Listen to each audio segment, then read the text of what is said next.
Hi, this is Sean with Beyond the Visual Spectrum, and today we have a special guest, Bobdan Mihoc, who is a up-and-coming author of vampire history in Transylvania.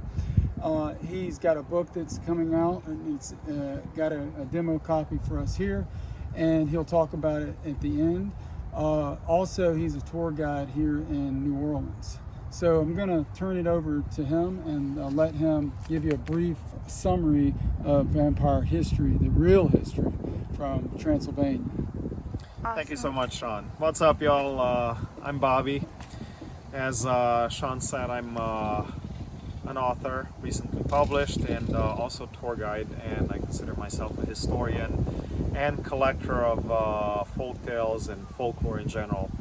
And I want to talk a little bit about vampires today, especially the Transylvanian vampires, and especially their origin. So, according to folklore, at least from my region, from Transylvania, in the heart of Europe, in Romania, at least according to folklore from my homeland, the first vampires came into being about 1100 years ago. So, at the peak of the Dark Ages, around the year 900, and they came into being because of curses. So legends have it that around the year 900 there were a bunch of serfs working for the feudal landlords in really harsh conditions. They were a step above slaves, but not a whole lot better than that.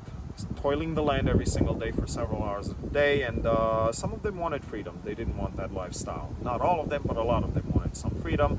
So they ran away from the feudal landlords, from the villages, from the castles, and they lived in the forest.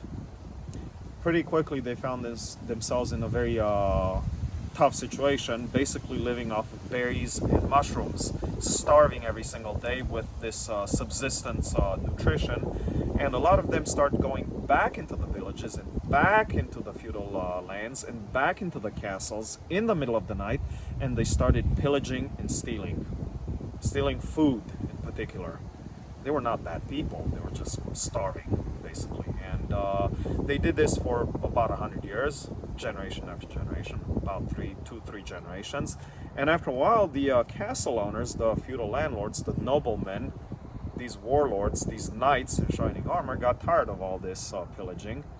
And corrupt as these landlords were, they went to some really important priests from the region and begged the priests to come up with some kind of a curse that would basically harm these savages from the forest.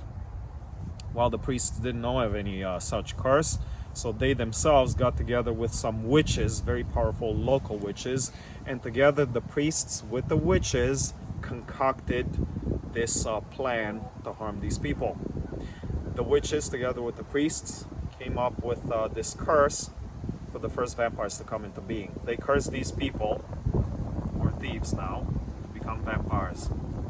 And that's how the first Transylvanian vampires came into being. So today, a lot of people ask me on my tours, on my vampire tour especially, well, how come the vampires in movies are all sophisticated, classy, really wealthy, they have all this style and elegance and a lot of money, a lot of financial resources?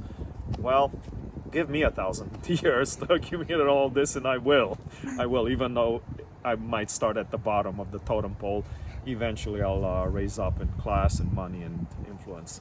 So that's how they started. They started very low at the bottom as basically refugees, as basically these serfs that sought a better life of freedom in the forest, but they were starving because they were eating mushrooms and berries basically.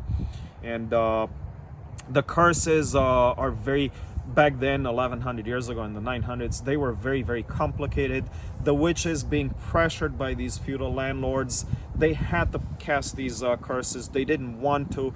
So story has it that they tried to protect humanity from two powerful vampires. And I get into this a lot in my book. The witches were smart enough to basically tweak to make these curses so complex that people wouldn't be able to become vampires very quickly. basically you have to be one of the descendants of the vampire to become a vampire, but also there's a second condition, and I talk about this condition in the book. You also have to get in contact with a special metal, and I'm not going to disclose this metal on the video. I got to read the book for it, but basically if you're all vampires, when they procreate, they will have humans as kids. The kids will be born human, but the kids of vampires will be susceptible to become a vampire if they get in contact with this metal.